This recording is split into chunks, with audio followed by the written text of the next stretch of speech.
Salve, salve amigo, salve, salve amiga, como você está? Eu espero que você esteja maravilhosamente bem, porque hoje o assunto é sensacional. Como você, sensacional. Vamos falar um pouquinho sobre óptica, da parte introdutória de ótica para ti. E quando eu falo de ótica, eu lembro que é uma palavra que vem do grego, optike. E optike, sabe o que significa? Visão. Quando eu falo de visão, lá o primeiro grego a se preocupar com isso foi um cara chamado de Platão. Platão, acreditava que a luz saía dos nossos olhinhos. E olha só que interessante, se realmente a luz saísse dos nossos olhinhos, nós não precisávamos de lâmpadas, nós não precisávamos de uma lanterna numa caverna escura.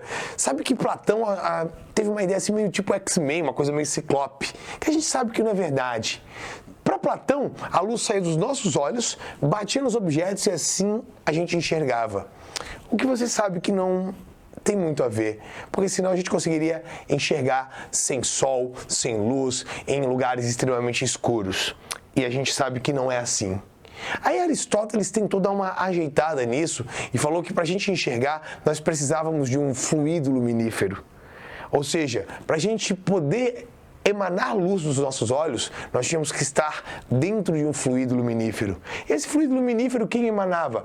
A lua cheia, o sol, as estrelas, a chama, algo muito peculiar e parecido com os dias atuais. Ou seja, para você enxergar alguma coisa, tem que ter uma fonte de luz, né?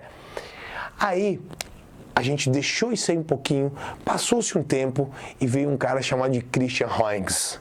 Huygens foi uma das primeiras pessoas a falar de luz e foi uma das primeiras pessoas a falar que a luz era uma onda. Só que contemporâneo a Huygens, nós tínhamos quem? Um cara chamado de Isaac Newton. Esse cara, com certeza, você já ouviu falar da mecânica. Se não ouviu falar, aqui no nosso canal, aqui no Enseja, tem uma aula sobre Isaac Newton, dê uma boa olhada nela. E deixa eu te lembrar, Newton não estudou só mecânica, não estudou só movimento, Newton também estudou ótica. E ele publicou um livro chamado de Optique.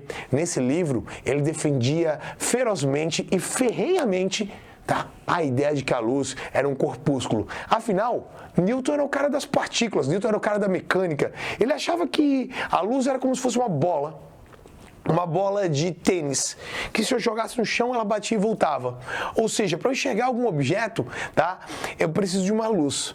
Como tem uma aqui em cima, como na verdade aqui tem várias luzes, mas como tem uma lâmpada aqui em cima, dessa lâmpada viria uma pequena esfera, uma bolinha de tênis, bateria em mim e iria para o teu olho e você conseguiria enxergar a luz. Essa era a ideia da natureza corpuscular de Newton. E lembra de Huygens? Huygens achava que isso era uma onda, que a luz era uma onda. Já lá em 1905, basicamente século XX, um cara chamado de Albert Einstein, ele dá um novo tônus para a luz. Ele fala que a luz não é só uma onda e ela também não é uma partícula. Ela é os dois. Luz é onda e partícula ao mesmo tempo, sempre. Só que se eu estou evidenciando o caráter corpuscular da luz, eu não vejo o caráter ondulatório. E assim por diante. E isso é um papo para uma futura aula quando a gente for falar de física moderna. Como que nós vamos estudar a luz? Eu e você. Como que você vai estudar a luz? De que maneira vai cair no teu enseja? A luz, para nós, vai ser uma onda eletromagnética. É dessa maneira que os vestibulares, é dessa maneira que o Enseja vai te cobrar. A luz como sendo o quê? Uma onda eletromagnética. Foi provado que a luz era uma onda através de um experimento ali mais ou menos no século XIX, por volta de 1810, com um cara chamado de Thomas Young, no qual ele fez o experimento da fenda dupla e provou que a luz era uma onda. A ideia de uma onda eletromagnética ela só vem um tempo depois, com outro cara chamado de James Clerk Maxwell. Maxwell falou que a luz ela tinha essa característica, uma onda eletromagnética. E a luz é uma onda eletromagnética. É dessa maneira que eu e você vamos estudar a luz. É dessa maneira que vai cair no seu Enseja e é dessa maneira que vai cair nos vestibulares. A luz como sendo uma onda eletromagnética. E se é uma onda eletromagnética, eu lembro que é uma onda que não precisa de meio material para se propagar. Isso mesmo, você já deve ter sacado. Ela se propaga no vácuo, tranquilamente. E olha só, aqui, nesse canal também eu já falei sobre ondas e eu falei sobre o espectro eletromagnético e a luz está lá no meio. Lembra, né? Ra, Mi, Lux, G. Ondas de rádio, micro-ondas, infravermelho, luz visível, ultravioleta, raio-x e raio gama. Se você não entendeu esse Ramilux G, dá uma olhadinha na nossa aula aqui de ondas. Eu tenho certeza que você vai entender e eu tenho certeza que você vai se fascinar.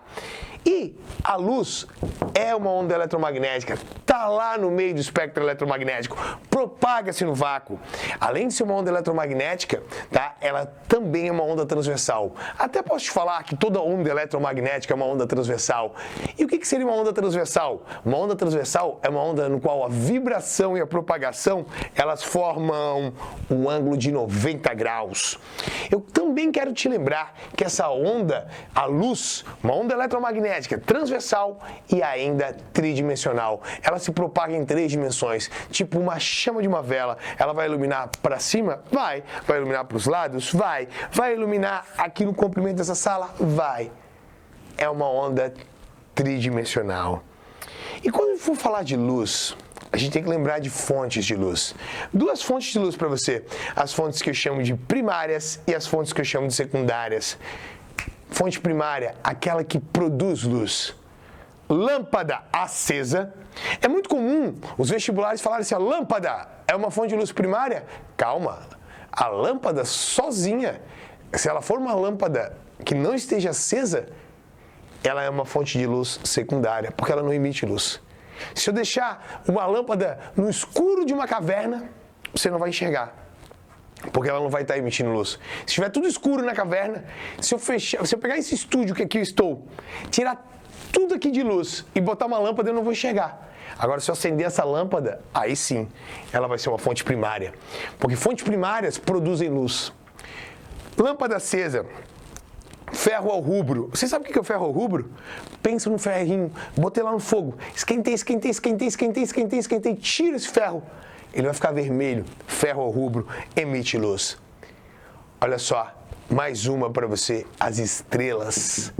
As estrelas são fontes de luz primárias. Ou seja, o Sol é uma fonte de luz primária. Tudo que produz luz é uma fonte primária, tá? Fontes primárias produzem luz.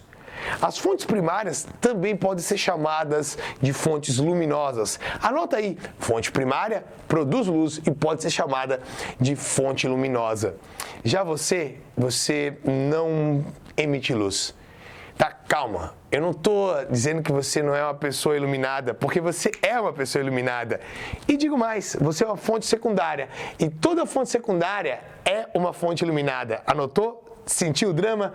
Tá? Você é uma pessoa iluminada, você é uma fonte secundária, você não produz luz, você apenas o que? Reflete a luz. Para que eu consiga te enxergar, eu preciso que a luz bata em você e você reflita a luz aos meus olhos. Então lembre-se, você é uma fonte secundária e fontes secundárias refletem luz. Tipo, a lâmpada apagada é uma fonte secundária. Tipo, esse quadro aqui, ó, é uma fonte secundária. Você só consegue enxergar porque tem luz batendo aqui e refletindo aos seus olhos. Eu, uma fonte secundária, você, uma fonte secundária, a cadeira que você está sentando, uma fonte secundária. O que não emite luz própria, o que reflete a luz, é chamado de fonte secundária. E ainda falando de luz, eu queria lembrar uma coisa muito especial com você. Quando a gente fala de luz, eu vou ter as luzes que eu chamo de monocromáticas e as luzes, e a luz basicamente, né, policromática. O que é essa luz policromática? A luz branca. Essa luz branca que está iluminando aqui, a luz que vem da tua lâmpada, a luz que vem do sol, é o que eu chamo de luz branca. Essa luz branca, ela é uma confusão de frequências, tá? Como assim uma confusão de frequências? Deixa eu te mostrar aqui, ó. Aqui eu tenho minha luz branca. Essa luz branca, isso aqui é uma mistura de frequências. Que frequências? Aquelas cores do arco-íris. Lembra as corzinhas do arco-íris lá? Vermelho, alaranjado, amarelo, verde, azul, anil e violeta. Sim, a cor branca, a luz branca, ela é uma confusão de todas essas. E quando eu boto ela num prisma, isso aqui é um prisma, tá? Duas faces não paralelas, elas vão decompor a luz. Esse prisma faz a decomposição da luz. O que é decompor a luz? A decomposição da luz é quando eu boto essa luz policromática branca incidindo na primeira face desse prisma. Como eu vou ter um índice de refração diferente para cada frequência, tá? Eu vou conseguir decompor a luz. Ou seja, essa luz é decomposta aqui, ó, naquelas 7 frequências que eu falei para você. Vermelho, alaranjado, amarelo, verde, azul, anil e violeta, que é o que eu chamo de Roig-Biv. Aí tu vai falar assim, Tony, o que é isso, pelo amor de Deus? Você está falando grego aí? Não, é inglês. Eu disse, mas para mim é grego. Não, é inglês. Grego era antes, optique. Eu já te falei. O que eu estou falando para você agora é que é inglês. Aí tu vai pensar, mas para que eu quero saber essas cores em inglês? Você precisa saber essas cores em inglês ou em português, tanto faz, para que a gente não tenha confusões futuras. Como assim? Olha só, essas cores, o Roig-Biv, red, orange, yellow, green, blue, indigo e violet. Olha só que inglês perfeito, inglês britânico, eu sei disso. Inclusive, você tem que ver agora minhas próximas aulas que eu vou gravar em inglês, hein? Não, mentira, brincadeira, tá doido? Então, olha só, vermelho, alaranjado, amarelo, verde, azul, anil e violeta. Isso aqui, eu fiz questão de botar assim, porque isso aqui tá numa ordem de frequência. A que tem a maior frequência é o violeta, logo é a mais energética. E os vestibulares muitas vezes perguntam, e seja já perguntou, qual dessas frequências aqui seria a maior? A violeta é a maior. Então isso aqui está em ordem de frequência. Notem, vermelho, alaranjado, amarelo, verde, azul, anil e violeta. Red, orange, yellow, green, blue, indigo. Indigo do anil, né? E o violet. Aí tu vai falar assim, mas Tony, por que tu não botou em português? Tipo, vi. Porque, ó, o macete tá aqui. Vai que tu lembra do Vavave, tu bota Vavave aqui. Aí tu bota a primeira vermelho, a segunda tu fala assim, esse ar é de que mesmo? Azul. Acabou pra ti. Acabou. Eu tenho medo desse Vavave. Por quê? Porque, olha só, tem que ter essa ordem. Vermelho, alaranjado, amarelo, verde, azul, anil e violeta. Violeta, maior frequência, mais energética. Não esqueça disso, tá? Então, ó, decompus a luz policromática em 7 frequências, aquelas 7 cores do arco-íris: vermelho, alaranjado, amarelo, verde, azul, anil e violeta. A que tem a menor frequência é o vermelho e a que tem a maior frequência é o violeta. E só pra gente lembrar, existe cor-luz primária e cor-pigmento primário. Não confunda. Quando eu falo de cor-luz primária, eu falo do RGB. Como assim do RGB? Tá? Ó, RGB. E cara, eu vou te falar uma coisa. Isso aqui tem uma história que eu gosto de contar. Né? Vocês provavelmente já devem ter ouvido falar de Hans Donner. Hans Donner era um designer. Ele fez muitas coisas belíssimas. Entre as coisas mais famosas que ele fez está o símbolo da Globo. Tu lembra do símbolo da Globo? Né? O símbolo da Globo, esse símbolozinho aqui, ó. Olha só, tipo, a TV, o mundo na TV e a TV no mundo. Isso quando ele mudou, quando a gente teve esse símbolo da Globo, foi quando a gente teve as primeiras televisões coloridas. Tu lembra qual era as cores aqui atrás? RGB. Vermelho, daqui para baixo, vermelho, verde e azul. Porque as primeiras televisões coloridas eram em tubos RGB. Lembra que se eu misturar essas três aqui, ó, eu tenho branco. Note, com essas três cores, luzes primárias, eu posso formar qualquer cor. Hoje são os LEDs RGB. Hoje a gente fala de tecnologias RGB. Os nossos cones são cones RGB. Você sabe o que são cones? Cones são células fotorreceptoras que ficam localizadas na nossa retina, responsáveis pela visão de cor. E eles são RGB. A pessoa que tem daltonismo tem um problema nesses cones. Geralmente no cone RG, o mais comum. Mas aqui está o quê? Ó, as nossas cores, luzes primárias. E as cores pigmentos, daquela que você fazia lá na tinta guache, na tua educação artística, era o CMYK, ciano, magenta e o amarelo. CMYK. Por que eu falo do CMYK, né? Se tu pegar as cores da tua impressora, ciano, magenta e amarelo, que é um azulzinho, um meio vermelhinho, meio rosado, e o amarelo que tu conhece, se tu misturar as três, dá o preto. Notem que se tu tem um cartucho de impressão apenas colorido e quer imprimir em preto, gasta mais, porque é a mistura das três, ciano, magenta e amarelo. Cores, pigmentos primários. As luzes não.